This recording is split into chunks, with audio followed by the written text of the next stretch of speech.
Dear students, today we will see all about the forced vibration and equation of motion with harmonic forces. हम लोग last class में देखे थे forced vibration. सबसे पहले तो वाइब्रेशन के बारे में जब देखे थे तो फोर्स और फ्री वाइब्रेशन देखे थे, उसके अंदर डैम्प्ड और undamped.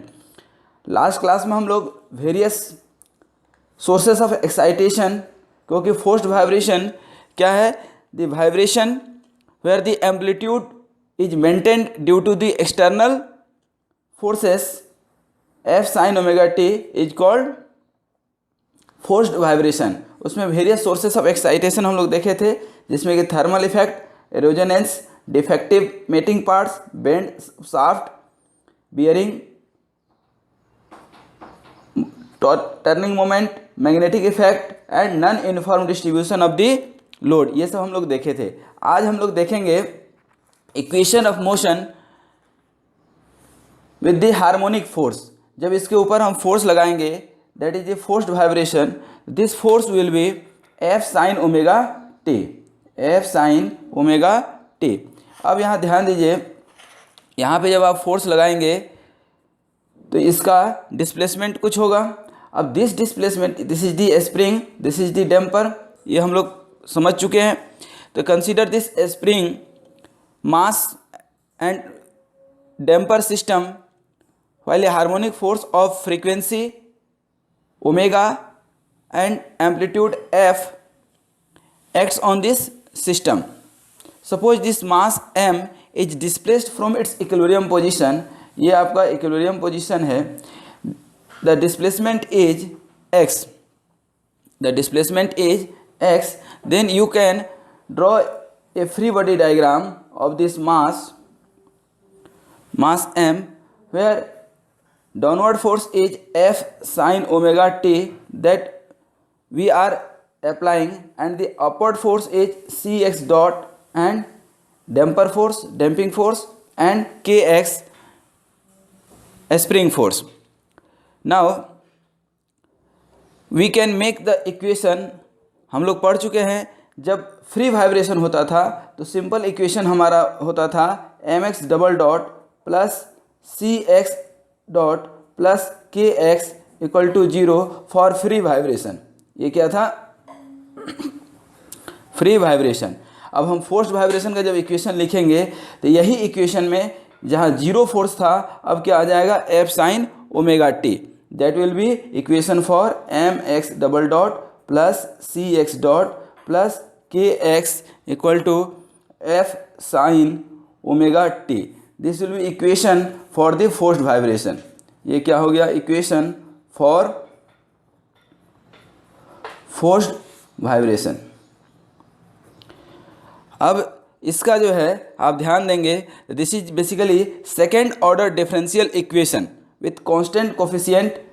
This is also second order differential equation, जहाँ यहाँ निकालते थे सॉल्यूशन इसका, और यहाँ भी अपनी सॉल्यूशन निकालेंगे, but there is a constant coefficient here, so there will be two part, one part this one and another part for the constant. That means इस पार्ट के लिए जो सॉल्यूशन निकलेगा हमारा, इसका सॉल्यूशन होगा x equal to x C plus x P, where X C is the complementary solution, इसको क्या बोलते हैं, कम्प्लीमेंट्री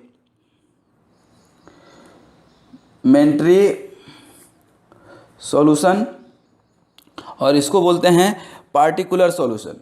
ये आप फर्स्ट ईयर में मैथमेटिक्स में पढ़े होंगे, particular solution.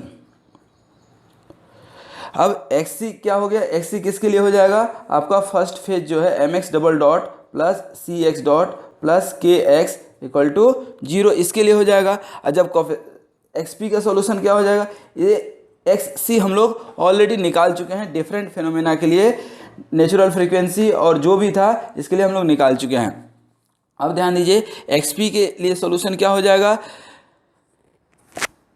A sine omega T minus phi, where phi is the phase angle, A is the amplitude of vibration and phi is the phase difference with the respect of harmonic force F sine omega T. अब इस xp का xp dot निकाल सकते हैं क्या velocity, तो क्या हो जाएगा हमारा a omega cos omega t minus 5।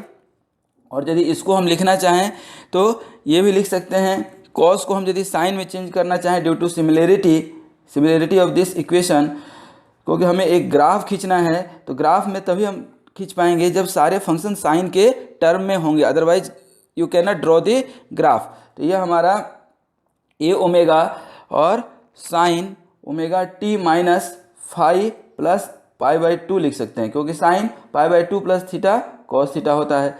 फिर एक्स डबल डॉट पी हम जब लिखेंगे तो ये इक्वेशन क्या बन जाएगा हमारा ओमेगा स्क्वायर ए, ओमेगा बाहर आ जाएगा। फिर कॉस का क्या होता है माइनस साइन। अब साइन की जगह पे हम प्लस लिखना चाहते हैं तो क्या लिख सकते हैं ओमेगा टी माइनस 5 प्लस पाई कर देंगे तो ये माइनस अंदर चले गया। तो ये इक्वेशन बन गया आपका डिस्प्लेसमेंट का, वेलोसिटी का और एक्सेलरेशन का। अब इस इक्वेशन के बाद इस इक्वेशन को हम अब लिख सकते हैं, क्या लिख सकते हैं, ये जो आपने ओवरऑल इक्वेशन देखा था कौन सा mx double dot plus C X dot plus K x F sine omega T, तो ये तीनों वैल्यू को हम एक्चुअली यहाँ पुट करना चाहते हैं, क्योंकि एक्स सी कम्प्लीमेंट्री सॉल्यूशन हम लास्ट वीडियो में निकाल चुके हैं, आप देख सकते हैं। और आज हम निकाल रहे हैं एक्सपी, क्योंकि एक्सपी निकालना थोड़ा सा little bit it is tough. तो इस इक्वेशन को जब हम इस सारे वैल्यू को यहाँ पे इक्वेशन 1 में रखेंगे तो ध्यान दीजिए क्या आएगा, हमारा इक्वेशन बन जाएगा m तो रहेगा ही हमारा m omega square a sine omega t minus 5 plus pi पहला term plus c omega a sine omega t minus 5 plus pi by 2 plus K X, तो K A sine omega T minus 5 equal to F sine omega T. इसको हम यदि निकालना चाहें तो इस F sine omega T को इधर आप ले सकते हैं, तो इसको स्टैंडर्ड इक्वेशन में यदि हम कन्वर्ट करना चाहें तो क्या हो जाएगा M A omega square sine omega T minus 5 plus pi equal to plus C omega A sine omega T minus 5 plus pi by 2 plus K A sine omega T minus 5 minus F sine omega T equal to 0। This will be equation number 2। Equation number 1 ये था, जब हम यहाँ पे इसका particular solution से हमने value रख दिया तो हमारा ये इक्वेशन 2 बन गया, जो आप यहाँ देख सकते हैं। अब यहाँ पे जो दो टर्म था हमारा XC और XP, XC एंड XP दो टर्म था। बेसिकली XC वेनिसेस खत्म हो जाता है because of damping with the time, but this XP remains continued. यहाँ पे आप ध्यान देंगे तो देर आर टोटल 4 फोर्सेस। ये फर्स्ट टर्म, इसको हम मान लेते हैं फर्स्ट टर्म, ये second term, this will B third term and this will be your fourth term. तो जो फर्स्ट टर्म है हमारा वह क्या इंडिकेट कर रहा है, इनर्शिया फोर्स। ये हमारा फर्स्ट टर्म क्या है, इनर्शिया फोर्स, ये वाला टर्म इनर्शिया फोर्स। ये जो सेकेंड टर्म है वह इंडिकेट क्या कर रहा है, डैम्पिंग फोर्स। ध्यान दीजिए डैम्पिंग फोर्स। और ये थर्ड वाला टर्म क्या कर रहा है, स्प्रिंग फोर्स।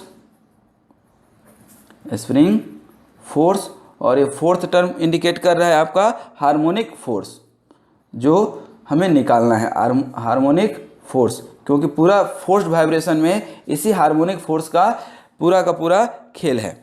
अब by the application of all these 4 forces, कौन सा, inertia, damping, spring and harmonic forces, the system is in equilibrium. जो हमने यहाँ सिस्टम देखा था, स्प्रिंग मास और डैम्पर सिस्टम, मास सिस्टम, ये पूरा का पूरा सिस्टम क्या है, due to these 4 forces this is in equilibrium. Inertia, यहाँ ध्यान दीजिए, this is the inertia force acting on the mass, damping force, spring force and this harmonic force. Due to all these forces the system is in equilibrium at any instant, so we can draw a vector diagram for this all these forces। तो अब force, हमें चारों force मालूम है, तो इनसे हम क्या कर सकते हैं, एक वेक्टर डायग्राम ड्रॉ कर सकते हैं। अब वेक्टर डायग्राम ड्रॉ करेंगे तो यहाँ ध्यान दीजिए कि ये साइन फंक्शन है चारों, या ध्यान दीजिए एफ π/2 पाई अगेन 0। तो यहाँ पे ध्यान दीजिए ये फाई से लीड कर रहा है, ये π/2 से लीड कर रहा है इससे, और इससे ये पाई से लीड कर रहा है। दैट मीन्स कि आप ध्यान देंगे तो इससे और इसके बीच क्या है, आपका फाई का डिफरेंस है। इससे ये जो इक्वेशन है दैट मीन्स स्प्रिंग फोर्स से डैम्पिंग फोर्स परपेंडिकुलर है π/2 पे, और डैम्पिंग फोर्स से इनर्शिया फोर्स परपेंडिकुलर है, क्योंकि ये π/2 है, फिर प्लस π/2 कर देंगे तो पाई आ जाएगा। तो इस तरह से जब आप ड्रॉ करेंगे रेफरेंस एक्सिस से, तो सपोज कर लीजिए कि ये हमारा क्या है, स्प्रिंग फोर्स के ए कहाँ पे है, ये देख लीजिए ω/t -φ पे। उसके बाद यहाँ से के ए से परपेंडिकुलर है, कौन सा, CWA, ये क्या था के ए, अब ये क्या बचा CWA, ठीक है। फिर यहाँ से परपेंडिकुलर है इनर्शिया फोर्स, ध्यान दीजिए यहाँ से क्या है, फोर्स परपेंडिकुलर है, कौन सा, inertia force ma² and what about this harmonic force phi, this is D, basically ये कहाँ पे है, ω/t पे है, ठीक है। और फाई पे फेज एंगल, तो यहाँ से जब आप ड्रॉ करेंगे तो you will get this F, यहाँ से क्या मिल गया आपको, एफ। दिस एंगल, ये जो एंगल है कितना है, ω/t, ध्यान दीजिए ये क्या है, ω/t, टोटल एंगल जो है कितना है, ω/t, और ये जो एंगल है आपका सिर्फ इतना, कितना है, फाई, क्योंकि टोटल कितना है ω/t, वहाँ से फाई पे ये आ गया।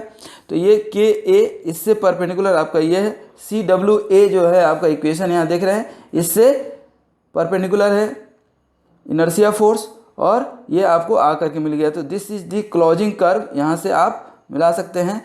तो basically this is the standard equation. Suppose this the origin O, यहाँ से एक हम परपेंडिकुलर लाइन ड्रॉ कर सकते हैं अपने मन से। तो this point is A, this point is perpendicular and this is the B। अब यहाँ पे आप समझ गए होंगे, फिर से एक बार हम बता देते हैं, अच्छे से याद रखिएगा क्योंकि लाइफ टाइम काम आएगा। सबसे पहले हमने इसको f sin ω/t को ड्रॉ कर लिया, किस एंगल पे, ω/t पे। फिर चूंकि -φ है तो इस -φ मतलब फाई कम लेकर के के ए हमने ड्रॉ कर लिया। फिर परपेंडिकुलर पे CWA, क्योंकि इससे और इसके π/2 का डिफरेंस है। फिर m ω² π/2 का अगेन डिफरेंस है। तो ये हमको डायग्राम मिल गया। अब फ्रॉम ट्रायंगल, यहाँ पे ध्यान दीजिए, फ्रॉम ट्रायंगल OAB। अब यहाँ ध्यान दीजिए तो OA जो है OABCD, तो OC जो है टोटल कितना है, KA, OC टोटल KA है, और ये BD कितना है, MA² तो ये OA कितना हो जाएगा, OA, दैट मीन्स कि टोटल OC माइनस AC,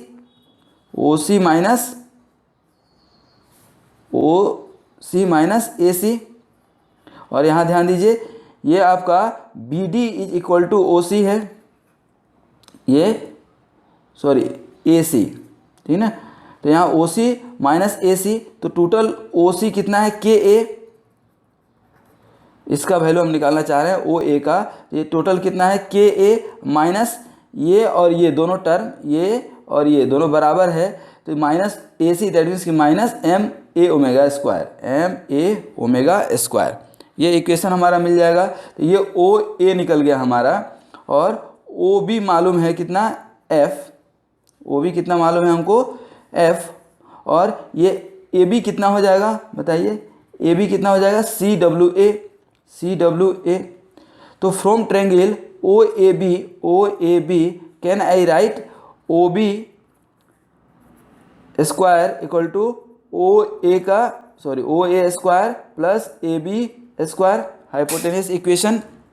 और ओ बी कितना है आपका एफ का square equal to O A, अब ध्यान दीजिए कितना है ओ ए, यही है ना, तो K A minus M A omega square का स्क्वायर प्लस ए बी कितना है C W A plus C W A का स्क्वायर निकल गया। अब इसको हम थोड़ा ब्रेक करेंगे डिटेल में, तो यहाँ पे आप ध्यान दीजिएगा।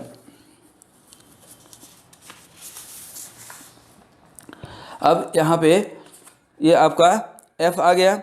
अब हम जो है f equal to a common लेना चाहते हैं, यहाँ पे एफ स्क्वायर इक्वल टू क्या हो जाएगा, ए स्क्वायर हमारा कॉमन हो जाएगा सब में, ए स्क्वायर यदि हम कॉमन ले लेते हैं तो क्या हो जाएगा, इसमें क्या हो जाएगा के माइनस एम ओमेगा स्क्वायर का स्क्वायर प्लस सी डब्ल्यू का स्क्वायर। हम ए यदि निकालना चाहें ए इक्वल टू, ठीक ना, ए दोनों तरफ से स्क्वायर हटा रहे हैं तो ये क्या हो जाएगा एफ अपन क्या हो जाएगा यहाँ पे स्क्वायर रूट ऑफ के माइनस एम ओमेगा स्क्वायर का स्क्वायर प्लस सी डब्ल्यू का स्क्वायर।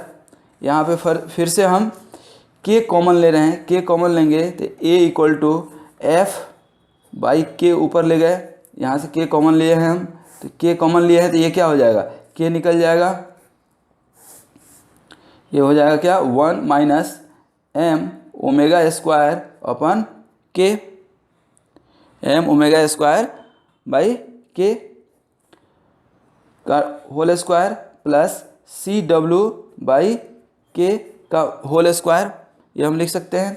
अब ध्यान दीजिए ये f बाई के तो लिखेंगे ही लिखेंगे, ये क्या हो जाएगा आपका 1 माइनस एम बाई के, ध्यान दीजिए ओमेगा एन इक्वल टू क्या होता है स्क्वायर रूट बाई के बाई एम, तो ओमेगा एन का स्क्वायर क्या हो जाएगा के बाई एम, ये के बाई एम नीचे लिख सकते हैं, तो क्या लिख सकते हैं ओमेगा स्क्वायर तो है ही, क्या हम यहाँ ओमेगा एन लिख सकते हैं, ओमेगा एन का स्क्वायर का whole square, omega n equal to क्या होता था square root of k by m, तो ये ओमेगा एन हम यहाँ रख दिए प्लस अगेन यहाँ पे ध्यान दीजिए सी डब्ल्यू बाई के, इसको अभी यहीं रहने देते हैं सी डब्ल्यू, इसको भी हम चेंज करेंगे अभी थोड़ा देर में, सी डब्ल्यू बाई के, तो ये एक इक्वेशन बन गया आपका एम्पलीट्यूड का। इस तरह से आप एम्पलीट्यूड निकाल लिए, इक्वेशन नंबर 3 मान लीजिए इसको। अब हम निकालना चाहते हैं क्या एंगल फाई, ये जो आपने देखा था अभी एंगल फाई निकालना चाहते हैं, तो कैसे निकालेंगे टेन फाई क्या होगा परपेंडिकुलर अपन बेस, तो परपेंडिकुलर कितना है A B upon O A, O B कितना है ए बी कितना है सी डब्ल्यू ए, और ए बी कितना है ए बी सी डब्ल्यू ए, ओ ए कितना है K A minus M A omega square, यही आपका इक्वेशन है। इसको हम कॉमन लेकर के क्या ब्रेक कर सकते हैं, ध्यान दीजिए तो के ए, अब इसको हमने कॉमन लिया सी डब्ल्यू बाई के, ये तो कट जाएगा कैंसिल हो जाएगा, और सी ए डब्ल्यू बाई के को कॉमन ले लिए हैं, ये क्या हो जाएगा 1 minus m omega square by k का स्क्वायर, फिर square root k by m, यही फार्मूला यहाँ पे जो लिखे हैं इसको ओमेगा एन लिख देंगे, तो टेन फाई इक्वल टू क्या हो जाएगा सी डब्ल्यू बाई के ऊपर में, नीचे में क्या हो जाएगा 1 minus omega upon omega N का स्क्वायर, ये हमारा इक्वेशन बन गया टेन फाई का। अब ध्यान दीजिए वी नो दैट यहाँ पे सी डब्ल्यू बाई के को हम ब्रेक करना चाहते हैं, तो इसको समझ लीजिएगा, सी डब्ल्यू बाई के को हम सी बाई सी सी लिख सकते हैं into C C by 2m। आप ये समझिए कि हम अपने मन से लिख रहे हैं, ये सी सी लिख सकते हैं, फिर C C by 2m into 2m by K into omega. देखिए आपका ओमेगा भी रह गया, के भी रह गया, ये सिर्फ हम अपने मन से इतना लिख दिए हैं। जब हम अपने मन से इतना लिख देंगे तो c बाई सी सी को क्या बोलते हैं, damping ratio. This is the critical damping, c c critical damping का हमने कल इक्वेशन निकाला था, यहाँ पे आप देख सकते हैं ये क्रिटिकल डैम्पिंग का सी सी इक्वल टू यही था हमारा C C by 2m square root of by K M, ये इक्वेशन हमने कल निकाला था। तो यहाँ पे सी बाई सी सी को हमने ई लिखा था और सी सी बाई 2m को WN हमने यहाँ लिखा था, तो हम आज यहाँ भी लिखेंगे। Basically this E is damping ratio, तो हम इस डैम्पिंग रेशियो को ई लिखेंगे और सी सी बाई 2m को देखिए हम क्या लिखे हैं, सी सी बाई 2m को WN, तो हम यहाँ पे WN लिखेंगे इंटू 2m बाई के। 2m बाई के को क्या लिखेंगे, यहाँ ध्यान दीजिए, ओमेगा n इक्वल टू क्या होता है, square root of k by M.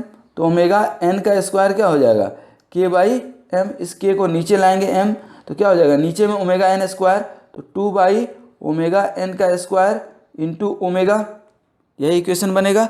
अब ये इक्वेशन ओमेगा n से ये ओमेगा n कट जाएगा, तो इक्वेशन क्या बनेगा, 2 omega upon omega n into E, ये ई तो बचा रहेगा, ठीक ना। तो अभी इस तरह से हम यहाँ पे tan फाई जो है हमारा, tan फाई जो हम निकाले थे, कौन सा, ये आप tan फाई आपको यहाँ दिख रहा है, तो यहाँ पे सी डब्ल्यू बाई के जगह पे हम क्या लिख सकते हैं, 2 E into omega upon omega n divided by 1 minus omega by omega n का स्क्वायर। इस तरह से हमारा ये tan फाई निकल गया। अब यहाँ से आप क्या निकाल सकते हैं, फाई निकाल सकते हैं, phi equal to tan inverse of this equation पूरा 2e w by WN upon 1 minus W by WN। तो इस तरह से हमारा क्या हो गया, ये tan फाई निकल गया। तो इस तरह से फाई हम निकाल सकते हैं, ठीक है। अब फिर से हम इस इक्वेशन को लेते हैं, कौन सा इक्वेशन है हमारा, ए जो हम निकाले थे यहाँ पे, ए इक्वल टू दिस मच ये निकाले थे। तो हम यहाँ भी अब सी डब्ल्यू बाई के जगह पे ये इक्वेशन रखेंगे, तो देखते हैं क्या आता है। तो इस इक्वेशन को आप देखिए, पहले a equal to f by k तो रहेगा ही रहेगा, एफ बाई के रहेगा, square root of 1 minus W upon WN का स्क्वायर का होल स्क्वायर प्लस सी डब्ल्यू बाई के जगह पे क्या लिखेंगे, 2e into W by WN पूरा का स्क्वायर, ये लिख सकते हैं हम। अब यहाँ पे इसको हम मान लेते हैं, इस इक्वेशन को f बाई के को let f by k equal to XS, where XS is called zero frequency deflection. क्या, जीरो फ्रीक्वेंसी डिफ्लेक्शन, क्योंकि यहाँ पे जब f जीरो करेंगे तो टर्म क्या हो जाएगा, टोटल जीरो हो जाएगा, स्प्रिंग विल भी जीरो डिफ्लेक्टेड। जब जीरो फोर्स लगाएंगे तो स्प्रिंग में डिफ्लेक्शन कितना होगा, जीरो, इसलिए इसको बोलते हैं zero frequency deflection. Now the above equation can be put like this, a equal to XS और नीचे का एज इट इज इक्वेशन आएगा 1 minus omega upon omega n का स्क्वायर का whole square plus 2e omega by omega n का square. Now can we take a upon XS, इस XS को इधर लेते आए हैं, तो क्या हो जाएगा हमारा equation, 1 upon this 1 minus omega by omega n का square plus 2e omega by omega n का होल स्क्वायर, ये हो गया हमारा। अब इसको हम a बाई एक्स जो है हमारा, basically a by xs is called magnification factor, इसको बोलते हैं मैग्निफिकेशन फैक्टर। तो यहाँ पे दो टर्म आपको अभी तक मिला है, f by k को जीरो फ्रीक्वेंसी डिफ्लेक्शन बोलते हैं, so we can write in such a way, and a by xs is called magnification factor, और दिस इज आल्सो कॉल्ड और एम्पलीट्यूड रेशियो। क्या बोलते हैं? एम्पलीट्यूड रेशियो, एम्पलीट्यूड रेशियो, इसी को और में करके amplitude ratio. So we have find a by xs। अब हम इसको कन्वर्ट करना चाहते हैं, क्योंकि हमारा सॉल्यूशन क्या था, याद कीजिए, x equal to x c complementary solution plus particular solution, यही हमारा सॉल्यूशन था, एक्स सी plus x p total solution था हमारा। अब इसको a बाई एक्स सी से हम क्या लिख सकते हैं, एक्स पी टोटल, अभी तक निकाल क्या रहे थे हम, पार्टिकुलर सॉल्यूशन, तो एक्स पी इक्वल टू, अब हम क्या लिख सकते हैं, X S into sine omega T minus phi upon क्या हो जाएगा, square root of 1 minus omega upon omega N का square plus 2e omega by omega N का फिर से होल स्क्वायर। ये इक्वेशन कौन सा हो गया, आप जब एक्स पी इक्वल टू लिखे थे, क्या लिखे थे, A sine omega T minus phi, X P का सॉल्यूशन लिखे थे, क्योंकि टोटल एक्स इक्वल टू क्या था हमारा, एक्स सी प्लस एक्स पी, यही सॉल्यूशन था हमारा। अब यहाँ पे ये एक्स पी निकल गया, क्योंकि एक्स पी क्या था, A sine omega T minus phi, ठीक है। अब यहाँ पे यही सॉल्यूशन था आपका, x equal to x C plus x p, तो हमारा एक्स सी तो ऑलरेडी मालूम है और एक्स पी निकालना था, तो एक्स पी इक्वल टू हम मान कर चले थे A sine omega T minus phi. अब ये ए हमारा निकल चुका है, ये ध्यान दीजिए, देखिए ए निकल चुका है हमारा, तो हमने ए का वैल्यू सिर्फ इस इक्वेशन में रख दिया, ठीक ना, तो ए का वैल्यू रख दिया तो एक्स पी निकल गया। एक्स सी का वैल्यू हमें लास्ट इक्वेशन में निकला हुआ है, लास्ट जब हम पढ़ रहे थे तो उसमें हमारा एक्स सी का वैल्यू निकला हुआ था कुछ इस तरह से, एक्स का वैल्यू ये a1 e to the power u1 t, ठीक है, ये इक्वेशन हमारा लास्ट क्लास में निकला था। तो अब एक्स सी का इक्वेशन क्या हो जाएगा, ध्यान दीजिए, पहले हम एक्स सी लिखते हैं, क्या, a1 e to the power minus omega E omega N T cos square root of 1 minus E का square omega N T plus 5 plus, अब ये आपका आ जाएगा क्या, एक्स पी, और एक्स पी की जगह पे आपने क्या निकाला है, X S sine omega T minus phi upon, ये टर्म यहाँ पे आ जाएगा 1 माइनस ओमेगा एन का स्क्वायर का whole square plus 2e omega by omega N का स्क्वायर। तो ये हमारा नेट सॉल्यूशन निकला क्या, x। This is very important equation for the harmonic force, ये एग्जाम में डेरिवेशन के लिए पूछ सकता है, नहीं भी पूछता है तो इसके जो शॉर्ट क्वेश्चंस हैं कॉम्पिटिटिव एग्जाम में बहुत पूछे जाते हैं। This concept is very important. Hence जब आप निकालते हैं a1 the values of constant a1 phi 1 can be determined from the boundary condition here. The frequency at which maximum amplitude occurs can also be obtained by differentiating this a by xs, जो ये हमने निकाला था a by xs, तो यदि हम a by xs को d a by xs को हम डिफ्रेंशिएट कर दें w by wn से, d by wn से हम यदि डिफ्रेंशिएट कर सकते हैं तो यहाँ पे you can find the maximum amplitude for maximum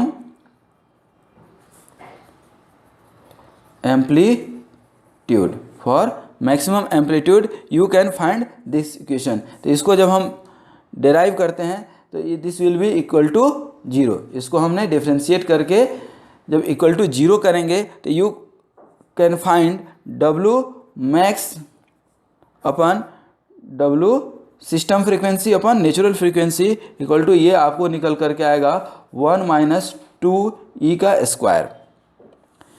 Where W max is the frequency corresponding to the maximum amplitude, frequency for the maximum amplitude at resonance